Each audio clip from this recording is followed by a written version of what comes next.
Assalamu alaikum wa rahmatullahi ta'ala wa barakatuhu. Yan uwa, masoya, abokai da kowa da kowa. Sunana Adam zango kamar yadda kuka sani. Na son yin amfani da wannan dama in yi wa al'ummar duniya baki daya, abokaina, yan uwa waɗanda suka bani gudunmawa lokacin larurar da Allah ya dora min. Ina yi muku godiya, Allah ya saka muku da alkhairi.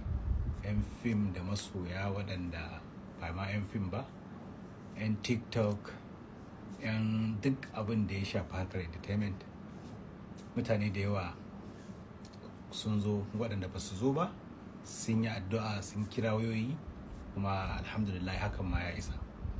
Don haka cecekucen wane ya zo wane bai zo ba, ni ne ya kamata in fito in faɗa in ce wane bai zo ba, kuma ba na tsammanin akwai wanda bai zo ba. Duk wanda bai zo ba yana da uzuri, kuma na karba, kuma ya kira waya.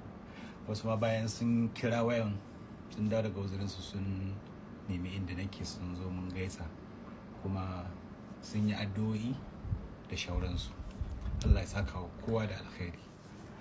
Sannan kuma waɗanda muka samu wannan hatsarin da su, ina mai yi muku ta'aziyya. Ubangiji Allah ya ji kan waɗanda suka rasa rayukansu, da ita matar da mijin. Ubangiji Allah ya sa aljanna ce makoma. Muna roƙonku Allah Ubangiji ya ba ku haƙurin rashin waɗannan ƴaƴa naku duka. Ubangiji Allah ya ba ku haƙurin rashin su. Allah ya sa rahama ta kai zuwa kabarinsu. Na gode. Sannan ina so in yi amfani da wannan daman still in sanar da mutane cewa gobe idan Allah ya kai mu, sabon shiri na mai suna Baby zai fito cikin YouTube channel dina Adam Zango Official, da kuma Algaita TV da Tumbin Giwa TV, da misalin karfe 8 na dare. Kada ku bari a baku labari. Ina neman alfarmar talle daga wajen masoyana da duk wanda yake da daman da zai iya bani gudunmawa wajen talla. Dan fim din nan nayi shi ne domin ku, ba don riba ba, ba don komai ba, sai dan in baiwa masoyana abin da suke bukata. Da haka ku taya ni da sharing, liking, comment, da duk inda za ku iya pushing din fim din na ya tafi. Wanda ya sani ya sanar da wanda bai sani ba. Hakan zai taimake ni sosai da sosai. Don Allah a taya ni da talla. Don haka na godiya da dukkanin abubuwan da masoyana suke yi. Sannan kuma kamar yadda masoya suke tunanin cewa idan an fara wannan shirin za a iya tsayawa, to in Allah ya so ya yarda, in kun ga mun tsaya, to mun kai ƙarshen season 1 ne.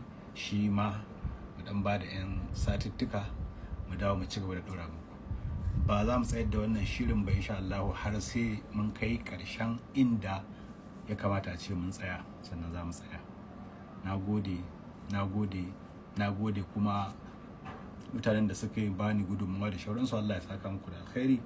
Ina samun sauki kamar yadda kuka ga da kaina da dauri.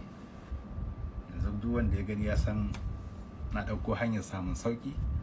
Sannan still kafata kawai ya rage, wanda shi kuma sai a hankali da haƙuri. Lafiya ta ƙalau alhamdulillah, babu wata nakasa ko wani larura wanda zai zama min permanent a jikina. Lokaci ne kawai. Adamu Zango zai dawo muku a sabon Adam Zango insha Allah. Kar ku bari a baku labari. Love you guys.